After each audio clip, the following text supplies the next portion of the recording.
को अपना गुरूर मानते हैं, हम अपने वक्त को अपना सिकंदर मानते हैं। नमस्कार, मैं कौशिकी त्रिपाठी आप सभी का एक बार फिर से आपके अपने खास कार्यक्रम अतिथि उवाच में स्वागत करती हूँ। और आज एक बार फिर से हम आपको एक ऐसी शख्सियत से रूबरू कराना चाहेंगे जो किसी भी परिचय की मोहताज नहीं, जिन्होंने लखनऊ यूनिवर्सिटी में रहते हुए तमाम बड़ी जिम्मेदारियों को संभाला और हर जगह अपनी एक अलग पहचान छोड़ी। जी हाँ, हम बात कर रहे हैं very dynamic lady doctor Nishi Pandey ji की।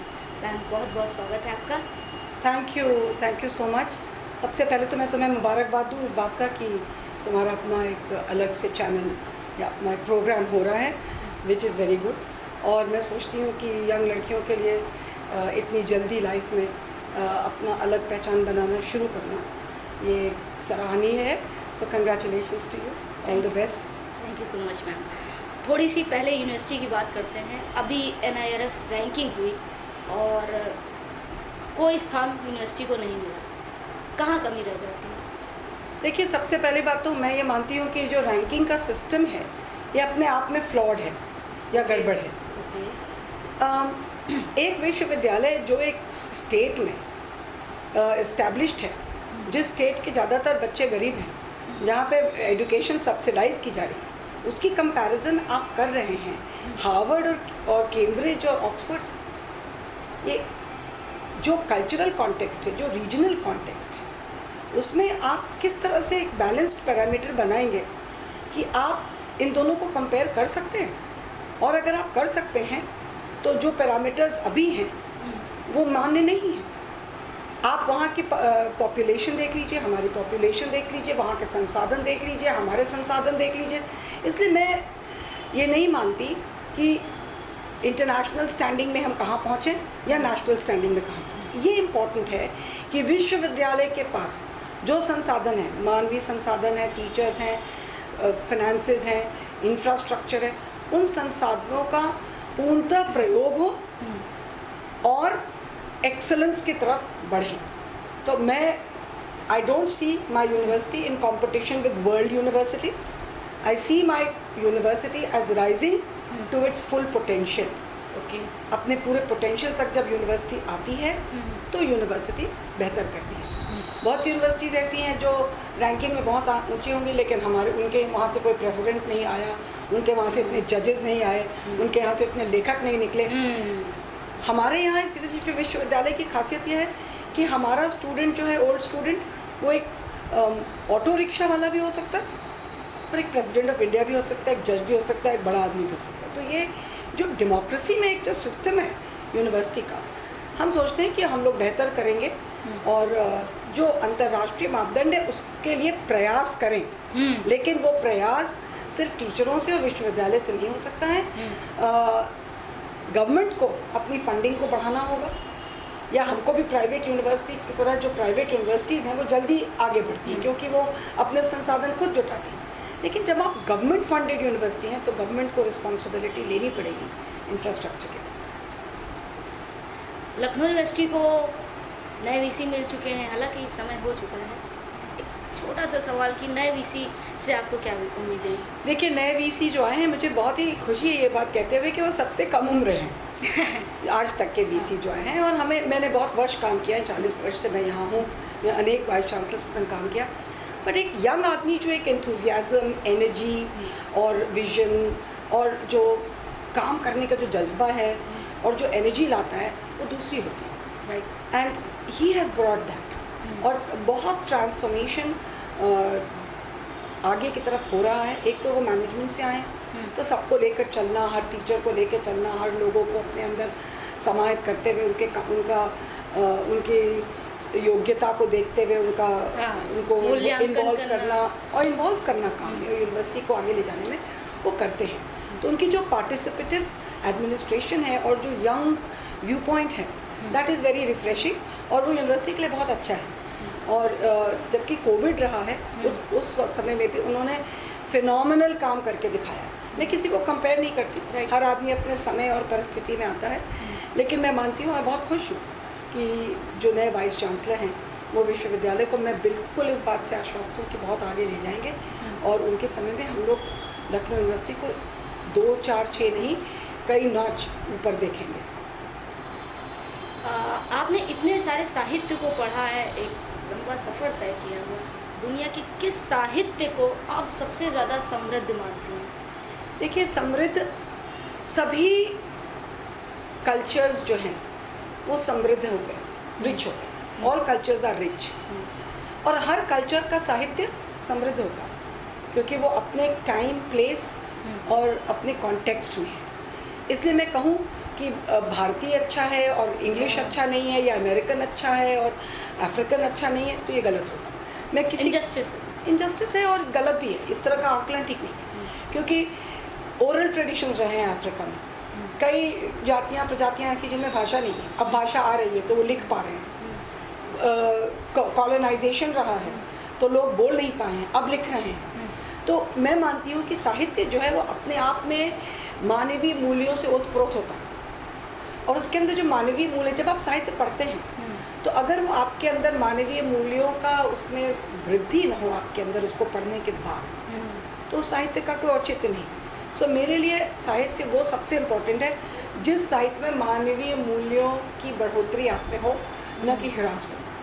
तो आपने साहित्य पढ़ा, आप एक बेहतर इंसान बने। आपको इंसान की परिस्थितियों के बारे में, उसके कुंठाओं के बारे में, उसके स्ट्रगल्स के बारे में, उसके मन की संवेदनाओं के बारे में अगर आपको ज्ञान हो, उससे आप सीख सकें और आप अपने आप को एक बेहतर इंसान बना सकें तो साहित्य का लक्ष्य पूरा होता है। एंड साहित्य यूनिवर्सल है, वो एक व्यक्ति की कहानी होती है लेकिन वो क्या कहानी साहित्य का दर्जा तभी पाती है जब उसमें कोई यूनिवर्सैलिटी हो। मेरी कहानी अगर आपको छुए और आपको लगे कि आपकी कहानी है तो वो साहित्य है। तो साहित्य का सृजन कैसे होगा और कौन कहेगा कि ये बेहतर साहित्य है और ये अच्छा साहित्य। एक बच्चा जो विश्वविद्यालय में कविता लिख रहा है उसको आप शेक्सपियर से थोड़ा ना कंपेयर करें, लेकिन उसकी लिखी हुई कविता भी एक साहित्य है। राइट। तो पॉपुलर लिटरेचर, पॉपुलर कल्चर, ये सारी चीज़ें हैं।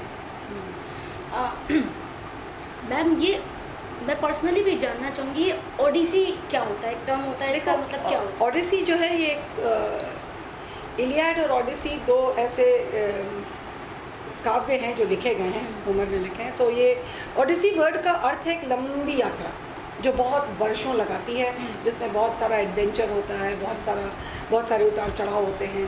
तो ओडिसी जो एक लिखी गई है, होमर की महाकाव्य है और so Odyssey really means a big journey. Okay. So for example मैं तुमसे कहूँ कि you are beginning the odyssey, your life, your professional odyssey शुरू हो रही है तुम्हारी। एक नया तुमने चैनल खोला और एक लंबी यात्रा पे तुम अब निकलोगी और ये यात्रा वर्षों तक चलेगी और इस उतार चढ़ाव होंगे, कई जगह तुम नहीं होगी, तुम्हारे नहीं होने पे तुम्हारे पीछे क्या होता है इसकी भी कहानी है और तुम्हारी यात्रा में तुम्हारे साथ क्या होता है, जो तुम्हारे एडवेंचर्स हैं, जो तुम्हारी अपॉर्चुनिटीज़ हैं, तुम्हारे चैलेंजेस हैं, उसकी भी बात होती है। That is a Odissi.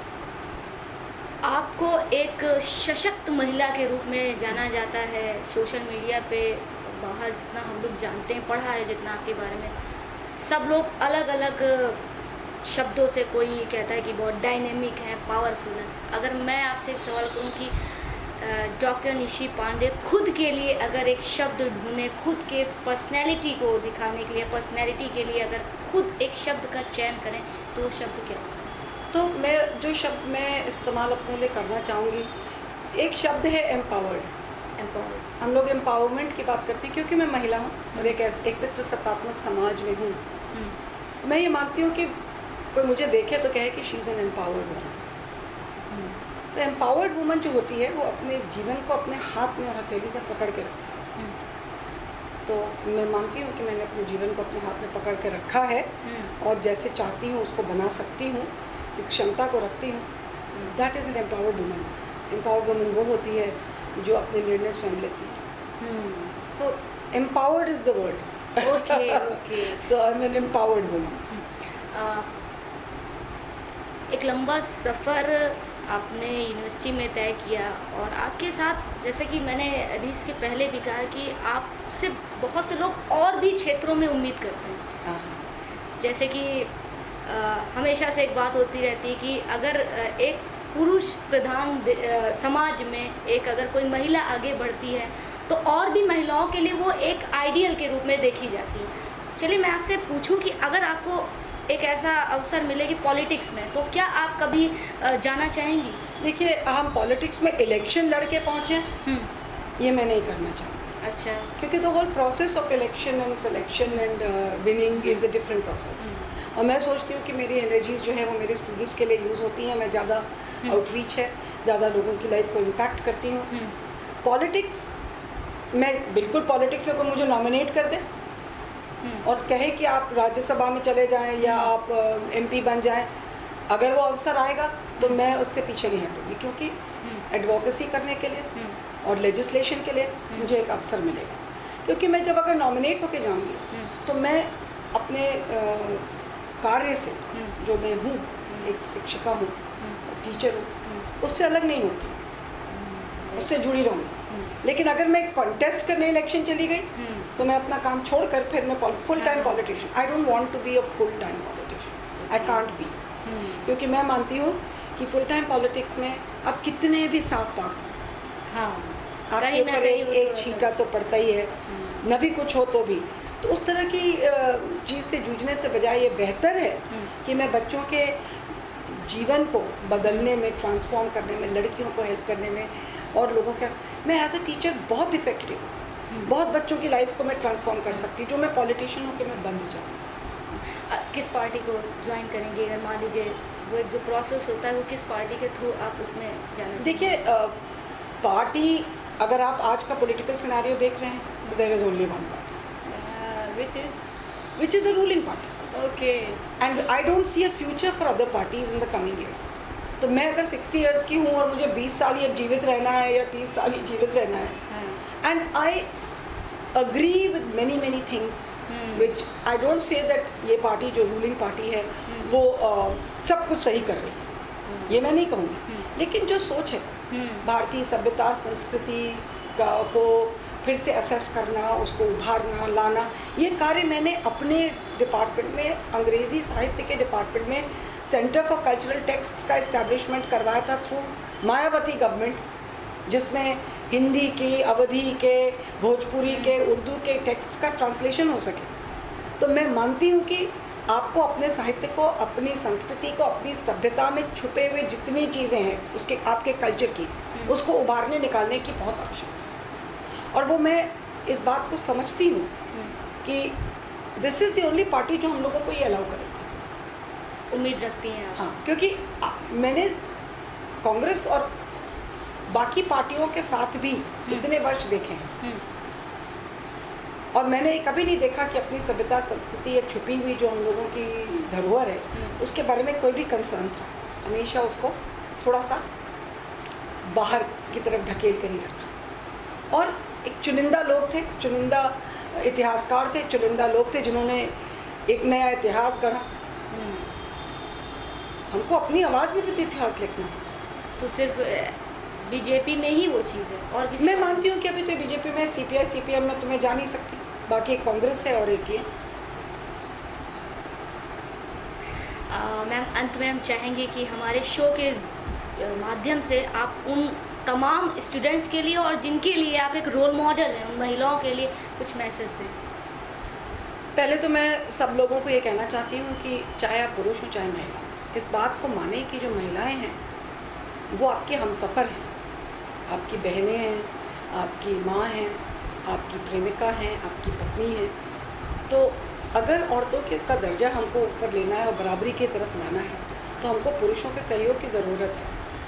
और हर सशक्त लड़की सशक्त इसलिए बनती है कि उसके जीवन में एक पिता होता है जिसने उसका हाथ पकड़ के कहा, शाबाश, इस काम को करो, करोगी तो कोई गलती नहीं है, आगे चलो। मेरे पिता ने मेरा हाथ पकड़ा था, इसलिए मैं आज यहाँ तक पहुँची हूँ। मेरी माँ ने उनका साथ दिया था। इसलिए आपके परिवार में अगर महिलाओं को बराबरी का दर्जा पाना है तो पिता को, भाई को, पति को, मित्र को, सबको अपने जीवन की महिलाओं का हाथ पकड़ना होगा, उनको आगे लेकर चलना होगा। और महिलाओं को ये समझना है कि हमको भी उनके साथ ही जीवन बनाना है, लेकिन हमको अपनी बात कहनी है, अपने जीवन को अपने हाथ में लेना है, अपने हक के लिए लड़ना है, उनको समझाना बुझाना है और हमको अपने लिए जगह बनानी है। और उस जगह बनाना बहुत ज़रूरी है, क्योंकि हर पीढ़ी अगर अपने लिए जगह नहीं बनाएगी तो महिलाओं का इक्वल पार्टिसिपेशन, इक्वल अपॉर्चुनिटी संभव नहीं है। इसलिए सशक्त रहें, एम्पावर्ड रहें,